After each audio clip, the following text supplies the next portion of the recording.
Assalamu alaikum, урматтуу Ташкөмүр шаар тургундары, урматтуу мекендештер. Мына шайлоодун шарапаты менен сиздер менен жолугуп атканыбызга аябай кубанычтамын. Жаратканыбыз Аллага чексиз шүгүрлөр болсун ушу күнгө жеткизгенге. Эми урматтуу туугандар, мына мен өзүм 36 жашымда, ушу мына Эрк Орозбаев деген өзүңүздөрдүн уулуңуздар, азыр 36 жашта. 36 жашымда 10 жыл мурда Баткен элине барып, мен ошо 17 жашымда шаарга чыгып кеткениме карабастан, өзүмдүн туугандарымды, айылдагы туугандарым жакшы тааный элек кезимде элим ишеним артып, шайлап, элдин кызматына салып, мага элге кызмат кылуу бакытын тартуулаган. Дагы бир кыргыздын чыган оолу сөзү менен иши дал келген. Ушул жерде төрөлүп өсүп чоңойгон. Ташкөмүргө эмес, Кыргызстан боюнча жаштарды көтөрөм деп, Кыргыз жаш күч коомдук бирикмесинин төрагасы. Ташкөмүр шаарында кол күрөш жана футбол федерацияларынын президенти. Ташкөмүр шаардык кеңешинин депутаты. Ташкөмүр жаштар саясий партиясынын негиздөөчүсү. Кыргыз Республикасынын жогорку кеңешине талапкер кимди чакырабыз? Орозбаев Эрк Нарымбекович, келиңиз. Баракелде. Азаматсыздар. Рахмат. Рахмат, чоң. Ассаламу алейкум, урматтуу Ташкөмүрлүк туугандар, жердештер, аталар, апалар. Мынакей мен дагы өзүмүн конституциялык укугумду колдонуп, жогорку кеңештин 7-чи чакырышына талапкер болуп аттандым. Бул да болсо менин өзүмүн чечимим эмес. Жалпы биздин Ташкөмүрдүн жаштары, энелерибиз, аталарыбыз колдоп, Россияда жүргөн өзүбүздүн жердеш мигранттар колдоп, ушулга барып аттан биз дагы сени Кыргызстандын келечегине салым кошкон, Ташкөмүрдүн келечегине салым кошконуңду көрөйлү деп баталарын берип узатып эле ушу аттанып жатам. Кудай кааласа, Аллах насип этсе 4 октябрда туура тандоо жасап, туура колдоп берсеңиздер, мен эң биринчи Кыргыз мамлекетине, анын катарында өзүбүздүн Ташкөмүргө кайдыгер карабай, колдон келишинче Аллах Таала ден соолук берип турса, кызматты кылабыз. Биз сизге буга чейин биз ишти кылып келе атабыз, дагы кылабыз, кыла беребиз. Эң биринчи сиздердин колдооңуздар керек.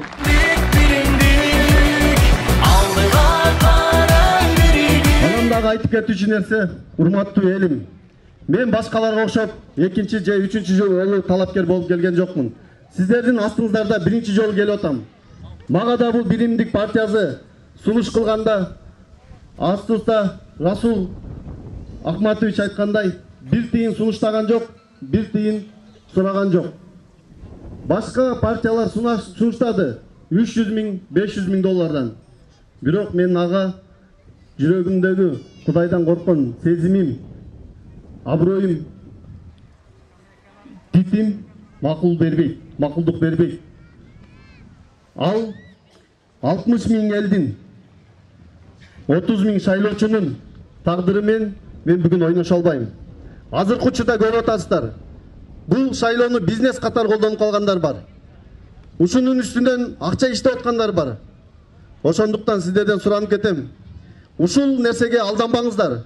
Биздин жаштардын келечегине балта чаппаңыздар. 4 октябрь күнү акча бербеген партияны шайлаңыздар. Биз акча бербейбиз. Себеби биз иш кылганы кетип атабыз. Биз сиздердин добушуңарды карызга алып кетип атабыз. Сизге кызмат кылайлы деп. Кудай кааласа ишенем мен сиздерге. Колдойсуздар деп.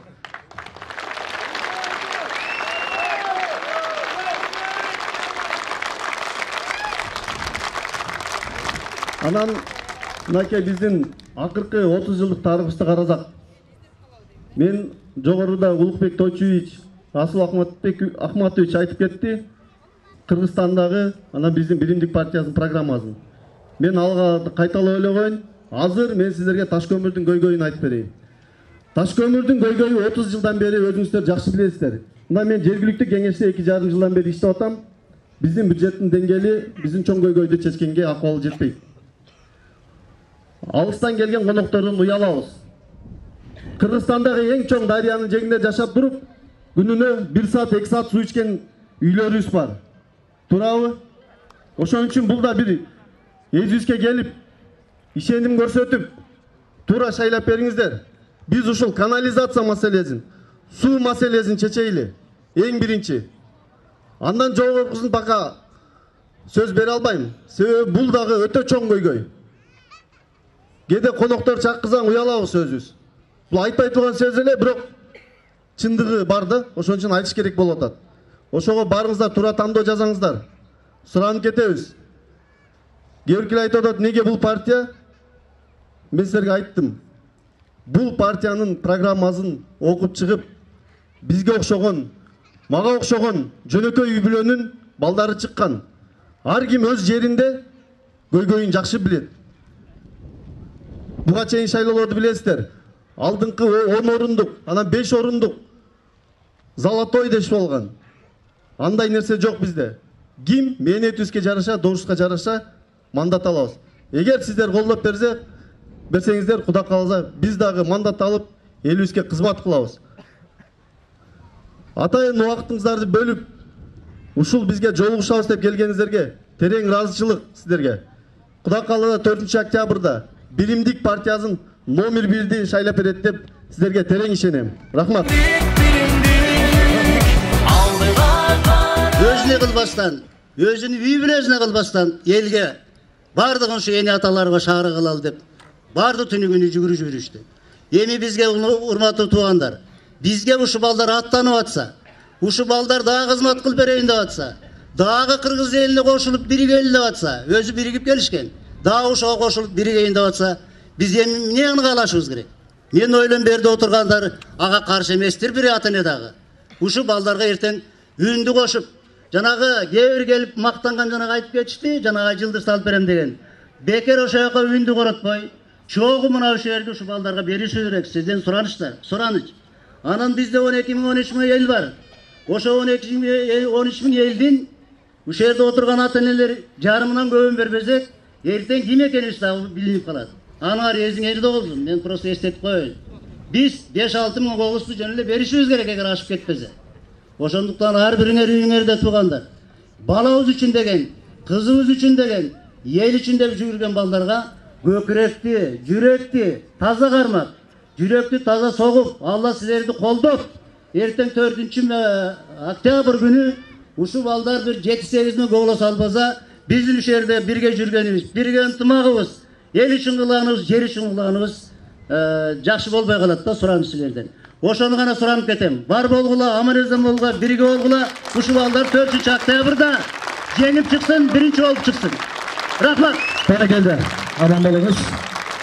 Ар дайым ушундай кеп кеңешиңизде айткан үлгүлүү аталардан болуңуз. Кыйын мезгилде дайым жардам берип жаткан биздин эрктей жаш жигитибиз жалындаган жаштыгы менен, өзүнүн акыл эси менен жаштарды башкарып, Москвадагы малдарыбыз орус кыргыз өзөгүнө карабастан ынтымакка чакырып, ушул жердеги жаштардын бардыгын ынтымакка чакырып аткан. Демек жүрөгүндө жалы бар, эл үчүн эмгек кылам деген биздин жаш ушу балабыз эрикти биз дайым колдошубуз керек. Колдойбузбу? Колдойбуз.